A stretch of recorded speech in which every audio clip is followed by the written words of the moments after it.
चंद्रपूर शहरात विनापरवाना सुरू असलेल्या IVF केंद्रावर राज्य आयोग विभागानं कारवाई करत बेबी शुअर आणि इंदिरा IVF या दोन केंद्राचे आर्ट लेव्हल 1 च्या नोंदणी प्रस्ताव तात्काळ रद्द केले आहेत। नोंदणी प्रमाणपत्र मिळण्यापूर्वीच रुग्णसेवा सुरू केल्याचे तपासणीत उघड झाल्याने ही कारवाई करण्यात आली।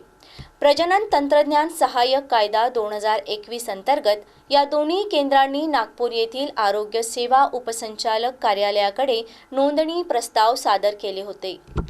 यावेळी अनेक गंभीर त्रुटी निदर्शनास आल्या। तपासणीत नोंदणी प्रमाणपत्र नसतानाही IVF आणि इतर सेवा सुरू असल्याचं आढळलं। तसेच IUI करणाऱ्या डॉक्टरांची नोंदणी कागदपत्रे प्रस्तावासोबत जोडलेली नव्हती। सोनोग्राफी करणाऱ्या डॉक्टरांच्या नावाच्या नोंदणीमध्ये उल्लेख नव्हता। याशिवाय केंद्रावर माहिती, शिक्षण आणि संवाद साहित्याचा अभाव असल्याचंही स्पष्ट झालं। रुग्णालय व सोनोग्राफी परवान्याबाबत आवश्यक कागदपत्रे उपलब्ध नसल्याचंही आढळून आलं। या सर्व बाबींचा विचार करून नागपूर मंडळाचे सहाय्यक संचालक वैद्यकीय डॉक्टर अमरीश मोहबे यांनी दोन्ही केंद्राचे नोंदणी प्रस्ताव रद्द करण्याचे आदेश निर्गमित केले। या आदेशाच्या प्रती अतिरिक्त संचालक तसंच चंद्रपूर महानगरपालिकेच्या वैद्यकीय आरोग्य अधिकाऱ्यांना पाठविण्यात आल्या आहेत।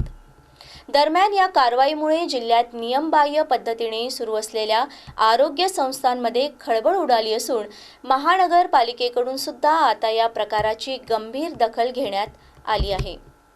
महानगरपालिकेच्या आरोग्य विभागाकडूनही त्यांना नोटीस बजावून संबंधितांचे कागदपत्र ताब्यात घेतले जाणार असल्याची माहिती मनपाच्या वैद्यकीय अधिकारी नयना उत्तरवार यांनी दिली।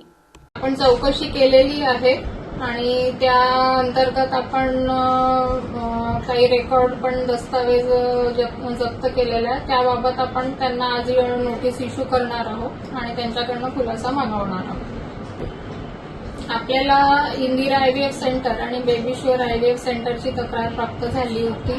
ज्या डिस्ट्रिक्ट लेवल कमिटीने जे इन्स्पेक्शन केलं होतं त्यांनी हे दिली होती माहिती। त्या अंतर्गत आपण चौकशी केली आहे आणि त्याबाबत आपण आज त्यांना नोटीस इश्यू करणार आहोत।